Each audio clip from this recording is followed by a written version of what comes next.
Continuing, some folks have asked me to look at the version of Be My Love by Barry Harris, the way he plays it, and the various techniques that he uses, the drop 2, you know, the diminished 6th chord and how he plays over it, and so on and so on.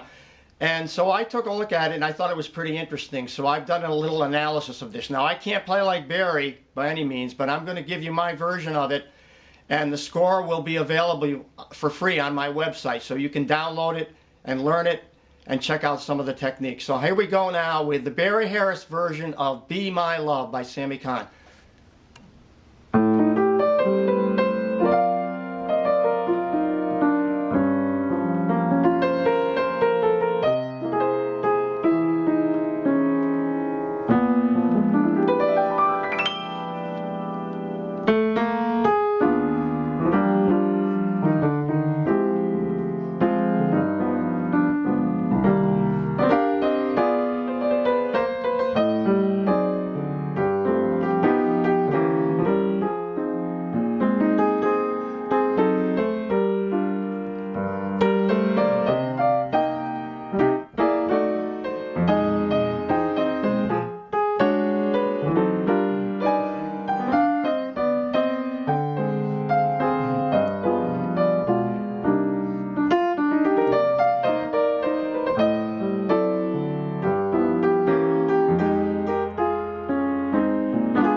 Okay, I'm going to talk about some of the devices that Barry Harris is using in this song, and I can talk about the technical things and the harmonies and that sort of thing. I can't talk about the rhythm that he plays that much because that's very specific to him, and it's the most difficult thing to deal with. But it just, the more you listen to it, the more you try to emulate it, you just try to get the whole thing to swing. He has his own introduction. I didn't play his introduction. I played my own, which is a very personal thing.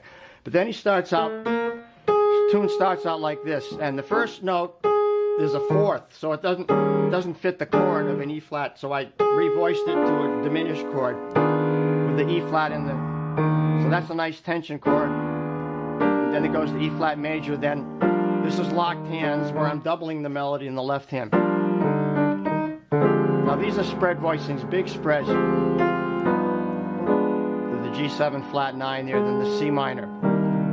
Now here's the first usage of the drop 2 technique. So you can see that's a drop 2 because that note goes up there, so it'd be like this.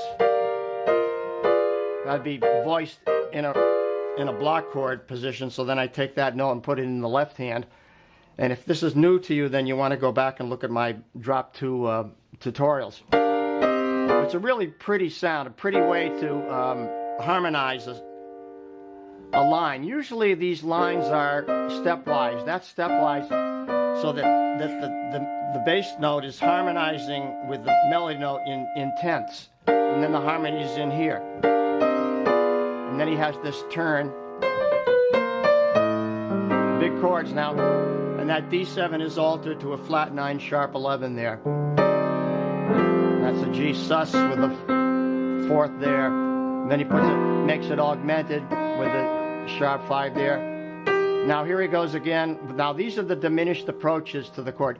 E diminished approaches F minor 7 now, and he does it as a drop 2. So you have, it's really a pretty sound, and then it goes B flat 7 there.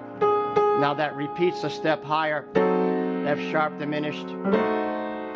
So this is really a nice passage, a beautiful composition there now. And then I harmonize this melody line. Well, actually I played it to the C minor. And he plays thirds here, and then he has this figure which I really can't play.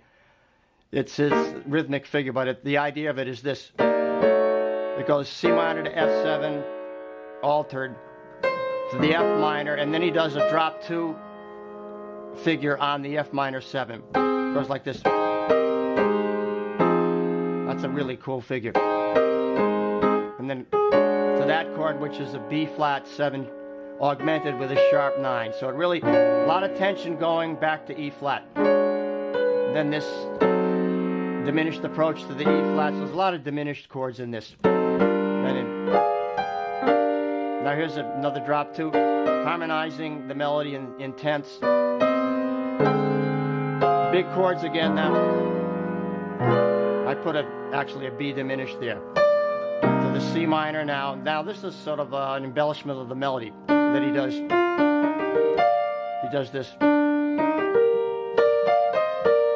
Those are thirds. He's harmonizing the melody. Of course, he's interpreting it. As a jazz pianist, that's what you want to do. You want to interpret the melody. Don't play it literally. Big chords now again. To that G sus chord. Then it becomes a diminished chord there. G diminished there to take us to the F minor. F minor 7. Then he augments it to a B flat sus, which is interesting there. And then this F sharp diminished, a lot of diminished chords, to the G minor 7. Now we go to the C minor 7 like that. Now these are mostly turnarounds. F minor 7 to B flat. Then he does this interesting thing to approach the next chord. It's down steps, like a B flat sus to an A flat, altered to a G half diminished now. And then up to this, that's like a G7 sharp 11. It's really very sophisticated approach to the C7. And then he puts it augmented there. He's got everything happening here. And then he has another drop 2 little melody here that's rhythmic. He does the same thing again. To that sharp 9, that B flat sharp 9 chord there that sets up the 1 and the break into the solo. There's an E flat 6/9, and there's the break to the solo. And we'll talk about soloing a little bit now next. Here we go. To explain, I like to work in segments. That way, if I make a mistake or I flub a word or I screw up something, I don't have to redo a whole 10-minute or 20-minute segment. I can just, break it into smaller segments, and then it's much easier to get these things done quicker. Because this could take hours and hours and hours if I had to redo a whole section. So anyway, we're on the second half of the tune. Let's see what. And then he has this, that drop 2, then that chord. So now that B flat 7 sharp 9 is an interesting chord because you can use a superloquium there. Right? So that's it right there. Now what is it exactly? Well, you can look at it any way you like. It's like an altered Locrian scale, but I like to look at it as half whole, and then all whole. That's the way I like it. Some people don't like to look at it that way, but that's my way. That's the way I can. But it's a Herbie Hancock type of run. Like that. It's there now to the E flat. Now we're in the second half. Same thing, it just repeats. And then we get up to a sequence in which it just begins to do tags. And so what I did was I began to add some different things to my solo rather than just strictly linear.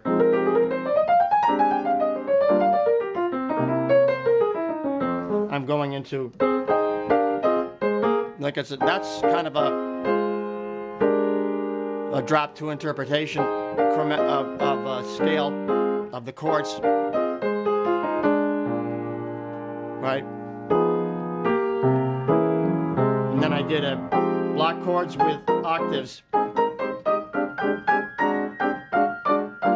So as a pianist, you have a lot of advantages. You have the ability to play linear, and you have the ability to play in chordal,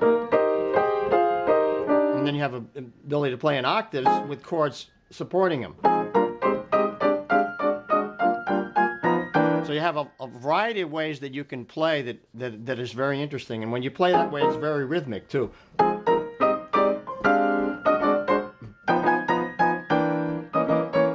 Like that, it's very rhythmic. So that's about all I'm going to talk about the improvisation. You can look at my detailed versions of improvisation on previous videos. But that's pretty much, if you download this song and you look at it, I think you'll learn by just looking at the music a lot and then follow along with the video, and you'll get some really good ideas because it's an amazing version. And Barry Harris, I commend him, obviously. He's a great pianist. He's one of the legendary jazz pianists. Okay, so thank you. We'll wrap up now. Signing off from the Jazz Ranch. Thanks so much for tuning in today. I want to give you a little shout out on my book. This is my book called Jazz Piano, Methods and Songbook for Professional Playing. I've sold thousands of copies.